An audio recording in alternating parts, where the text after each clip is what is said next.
monetizing digital services since 2004, boosting the entertainment industry by making digital content accessible for everyone. AWG, where innovation meets monetization.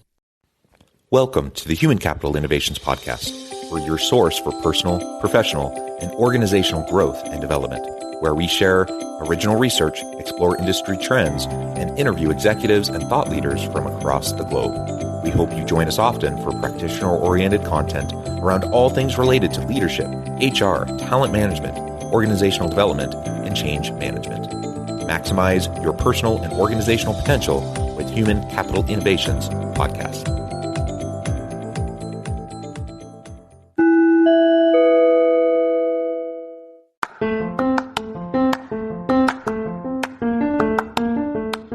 If you enjoy the Human Capital Innovations Podcast, enjoy ad-free listening by going to the Patreon page, and please consider contributing even at the producer or sponsorship level. And please leave a review. Thank you for your support.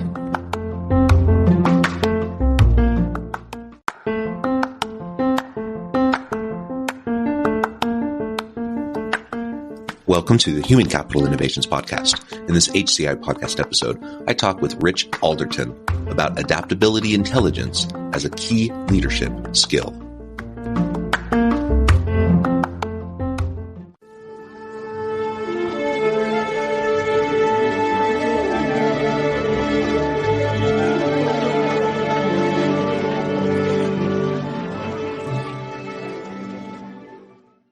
Rich Alderton, welcome to the Human Capital Innovations Podcast.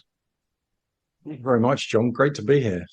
Yeah, it's a pleasure to be with you. You're joining us from the UK. I'm south of Salt Lake City in Utah. And today we're going to be talking about adaptability intelligence as a key leadership skill. I love the concept of adaptability intelligence. And of course, adaptability and the ability to pivot and adapt and adjust to the surrounding context is so important. It's always been important, but it's probably more important than it's ever been as things are rapidly changing all around us each and every day. And so I'm really excited to explore this with you. As we get started, I wanted to share Rich's bio with everybody. Rich has run a 1 billion supply chain and been the CEO of multinational firms. On his journey from the shop floor to the boardroom, he noticed that regardless of position, most people resist most change most of the time. So he set up high performance change to help people permanently overcome their resistance to change. And I would say the same thing. My experience has been that most people, most of the time, really do resist. As human beings, I think we like the facade of predictability. I call it a facade because I don't think it's real. I don't think things are actually that stable or that predictable. We like to tell ourselves that. But the reality is it's not. And most people want to try to stay within that bubble and feel comfortable and secure. And it just makes it all the more difficult when leaders and managers are trying to move change initiatives within organizations. It's one of the big reasons why so many change initiatives fail. So we're going to be exploring all this together. Anything else, Rich, you would like to add by way of your background or personal context before we dive on in further? Oh, no, I think that's more than enough about me. Good. Let's go ahead and start with defining adaptability intelligence. We talk about emotional intelligence and all the different EQ, IQ, LQ, all, there's all these different terms that people use. So tell us what you mean by adaptability intelligence. Okay, great start. So let's take that in two parts as it's two words.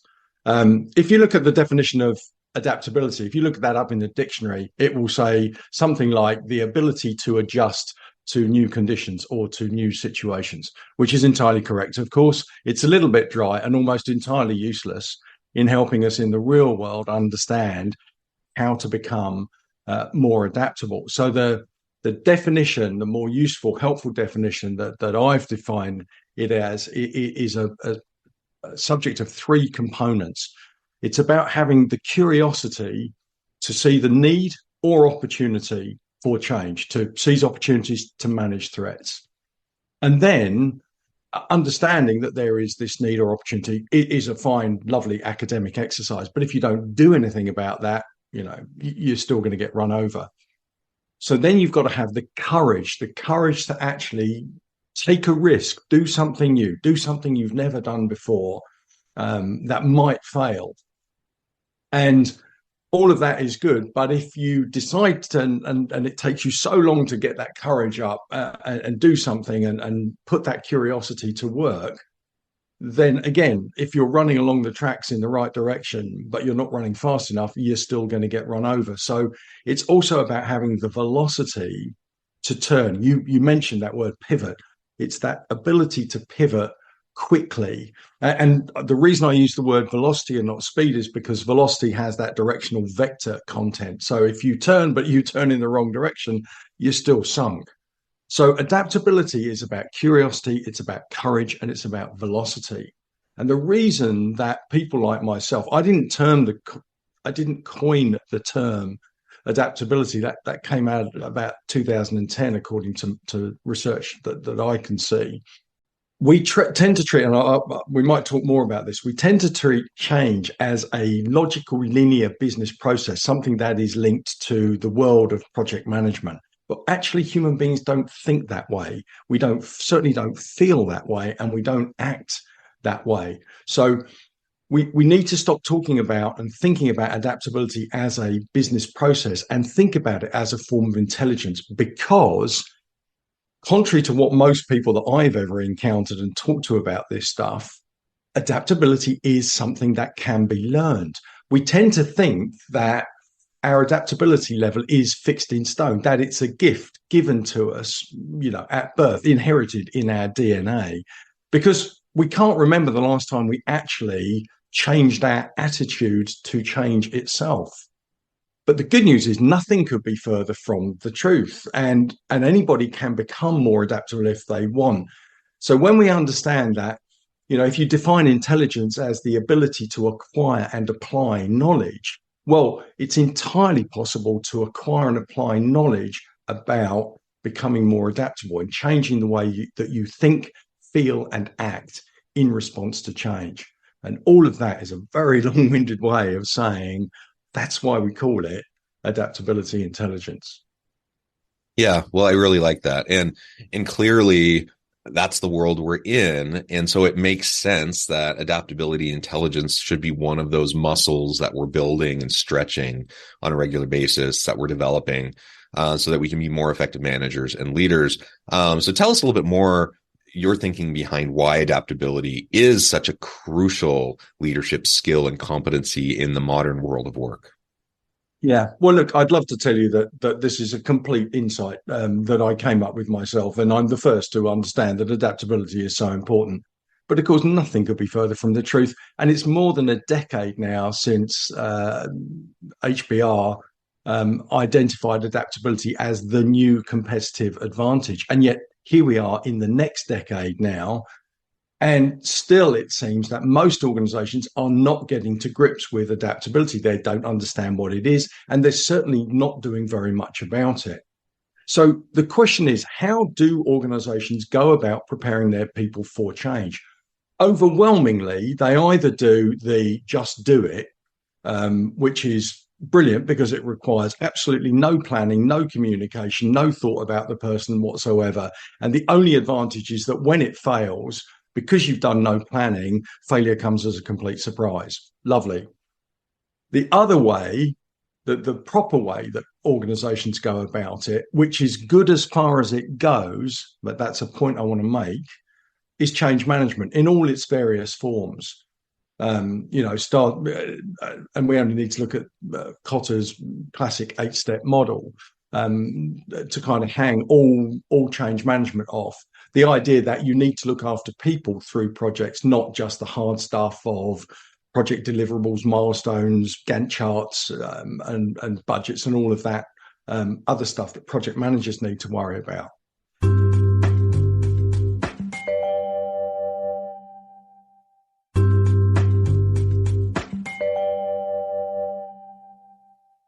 Here's the problem, though. Projects and change management and that they're associated with are really good at changing what people do. They're really not very good at changing how people think and feel about change itself. Somebody who has been herded from one field into the next by a project manager, by a change manager, almost certainly doesn't want to be herded into the next field any more than they wanted to be herded into this one. It changes what you do. It doesn't change your attitude to change. And it only prepares you for planned change in a world where, as we've all seen in the last 2 or 3 years, the war in Ukraine, COVID-19, there is more and more unplanned change coming at us. So if the only tool you are using today is project management and change management to prepare your people for change, then there's a whole sector there that isn't going to work. Oh, and by the way, sorry, I'm on my hobby horse now, but by the way, just think of it this way. If you only prepare your people for change at the point that change is happening, then by definition, you are behaving tactically. You are only dealing with something on the battlefield when it is happening. You've had all this time to prepare your people for change. You haven't done it until you need that new IT system or that new product introduction or that org restructure. And you are effectively then behaving tactically with the organization's most strategic asset. So just on that level alone, it doesn't make any sense. We need to not embed change in our projects, but in our culture, in the way that we think and the way that we act. I completely agree. I think it's you go back 20 years and all the main change management models, very systematic, and I like systems and processes, and it's good to have those things. And there's a time and place for those things even today. But to your point, it's about shifting mindsets and it's about shifting culture. That will ultimately change the behavior that will allow for things to happen more organically and rapidly.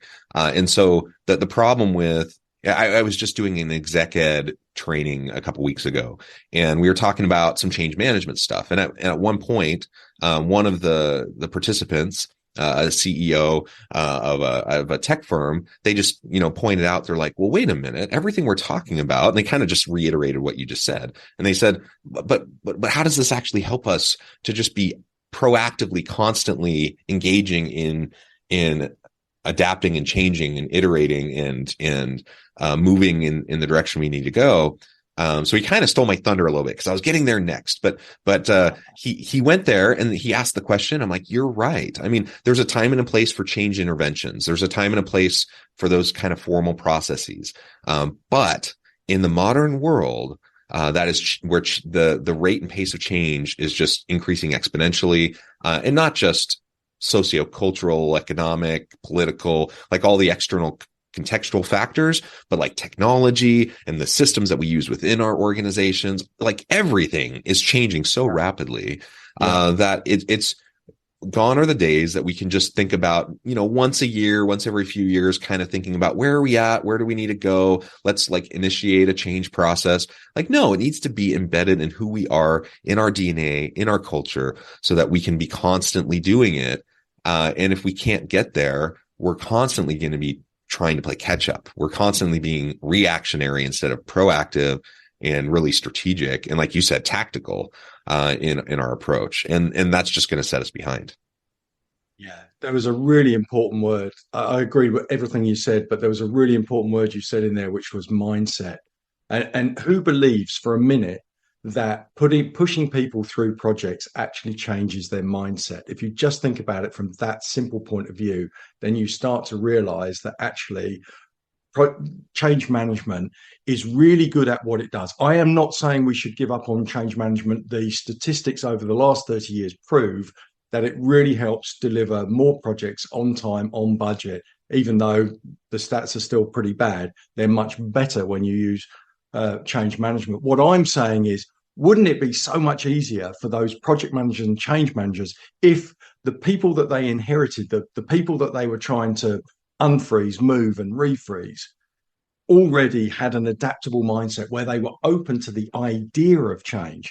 The resistance that organizations feel today is not entirely rational. It's almost entirely irrational, because most companies come up with good ideas that are still resisted as much as bad ideas.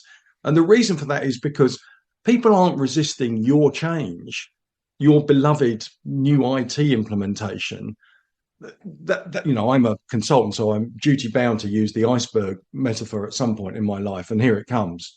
What they're doing is they're only addressing their bit of the iceberg. It's all of that innate, deep-rooted, 50,000-year-old resistance to change, because we see change as a threat to our security, and that drives fear and anxiety. These are the things we've got to be dealing with.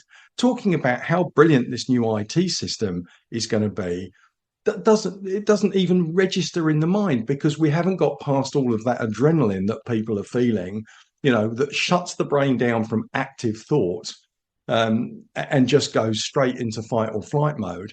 You might as well be going blah blah blah, with all the rationale and brilliant talking and communication that you're doing.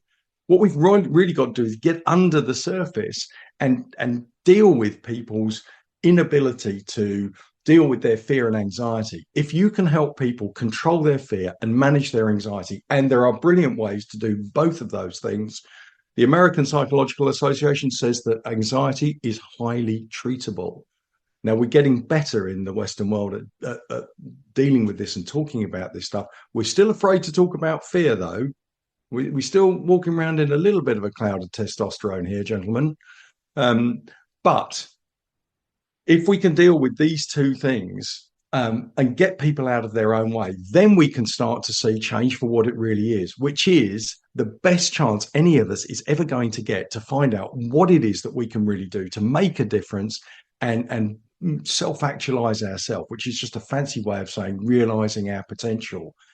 The status quo is never going to be able to give you those things. So when you start seeing even negative change as the opportunity to make a positive difference, then that's the mindset change that you mentioned, John, that is so important as a concept to understand here. Yeah, and I think we've all seen the difference when you have a team of people where you've worked on developing that culture, where you've where you've fostered that mindset, and how they react to the inevitable challenges that your team or your organization are going to face. There's a stark difference between that kind of a team and those individuals versus kind of the norm, what we typically see in most teams and most organizations. And I have to say, it's invigorating, it's exciting, it's energizing, and it's just a lot of fun for me to be a part of teams when they kind of lean into it, when they embrace that. And it's just like their constant curiosity, their constant drive for learning and growth. This idea of being a lifelong learner and just constantly trying to challenge our assumptions and to lean into the future, that just is so invigorating to me. And those teams just accomplish so many things. They're able, no one has a crystal ball. No one can see around the corner, really. We kind of talk about it that way. You don't really know what's going to happen, but man, it's those teams that are just usually way out in front. They often, will leapfrog even other front runners, who become a little complacent because they're in the front and they feel like they're doing everything right. And so it's just so much, fun to do that. And I think even for that reason alone, let alone all the innovations and all the cool stuff and the things that can come from adaptability, I think just that alone, to re-engage your people, to get them passionate about their work, to be excited about coming to work, I think that is a huge value in and of itself. Monetizing digital services since 2004. Boosting the entertainment industry by making digital content accessible for everyone. AWG, where innovation meets monetization. Absolutely. Adaptability won't help you see the future at all. And I don't pretend in any way to be a futurist. What it will do is it will give you the confidence to face whatever happens next. And as we've seen, from the global financial crisis through to COVID, how good are any of us at really predicting what is going to happen next? All we can do is mentally prepare ourselves for that, give ourselves, the basic technical skills that we're going to need as far as we can predict that. But the most important tool in our toolbox is having an adaptable mindset that is already ready for anything.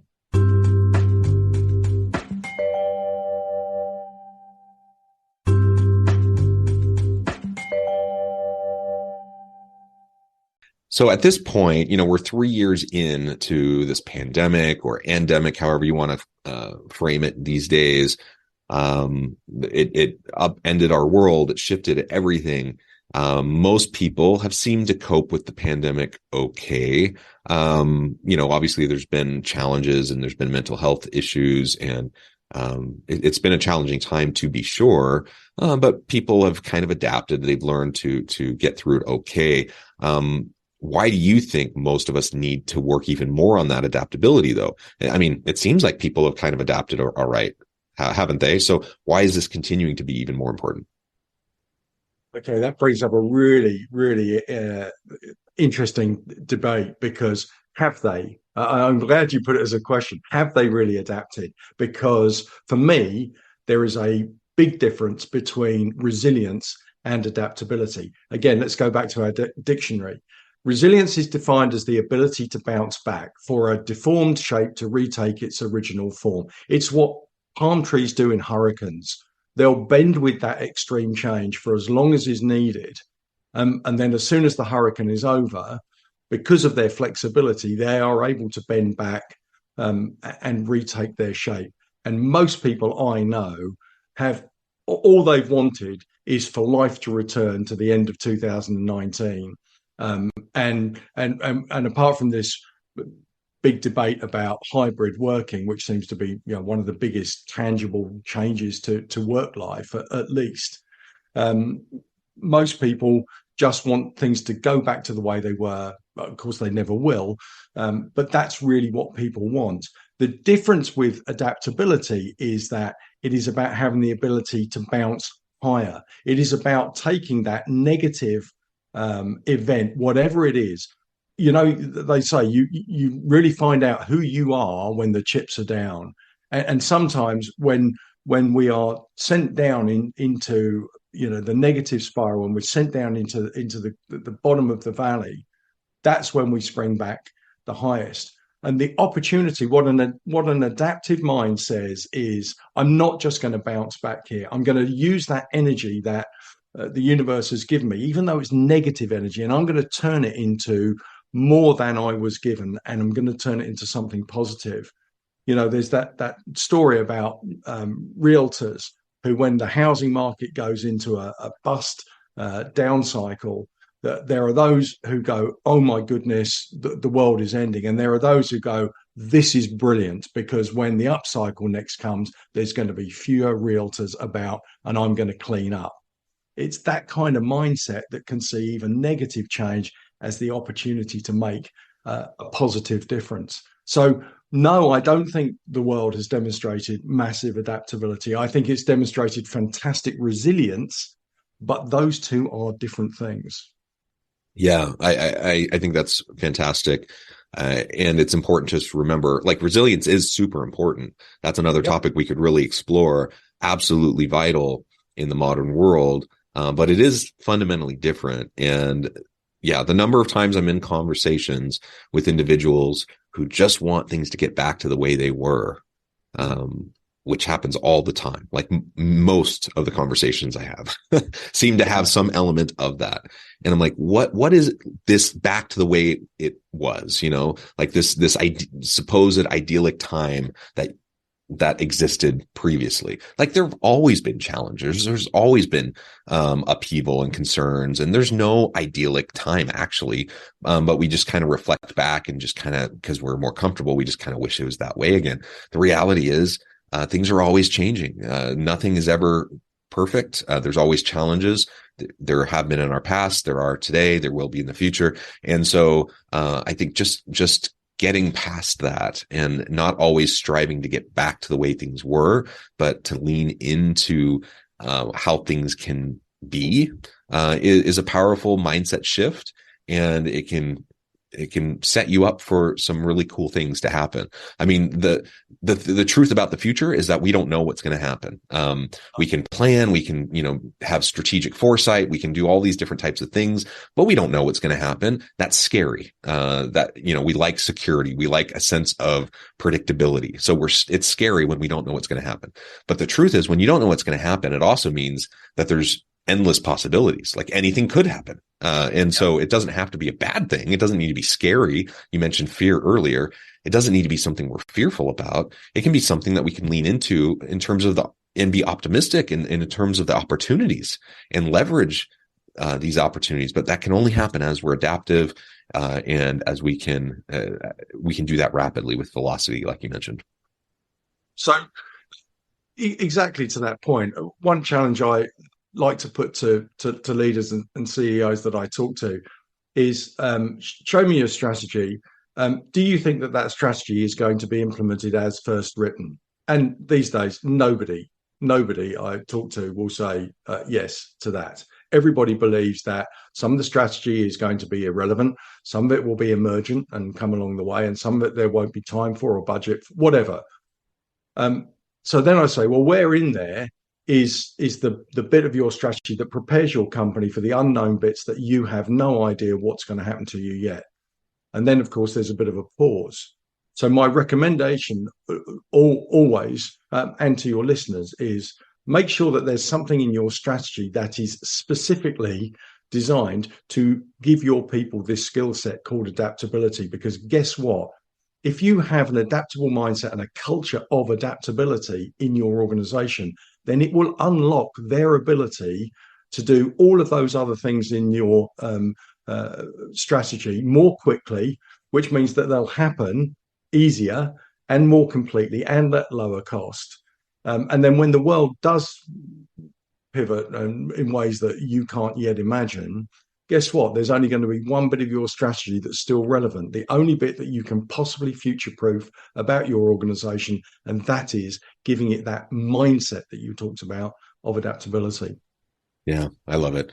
Well, Rich, this has just been a fantastic conversation. I know at the time I need to let you go, but before we wrap things up for today, I just wanted to give you a chance to share with the audience how they can connect with you, find out more about your work, and then give us the final word on the topic for today. Okay. Well, thanks very much for the chance. www.highperformancechange.com.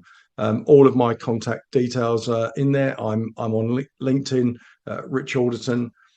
And my final word on the subject would be adaptability is the one skill to rule them all.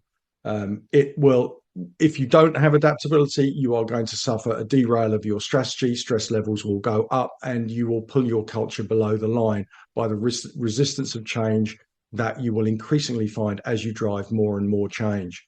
The really good news is, and what I really want people to take away, is that adaptability is a skill that can be learned. That's why we call it adaptability intelligence. Lovely. Wonderful. Thank you, Rich. It's been a real pleasure. I encourage the audience to reach out and get connected, find out more about what Rich and his team can do for you. And as always, I hope everyone can stay healthy and safe, that you can find meaning and purpose at work each and every day. And I hope you all have a great week.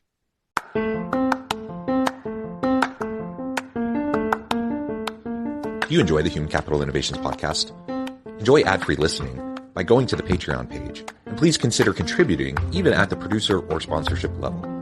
And please leave a review. Thank you for your support.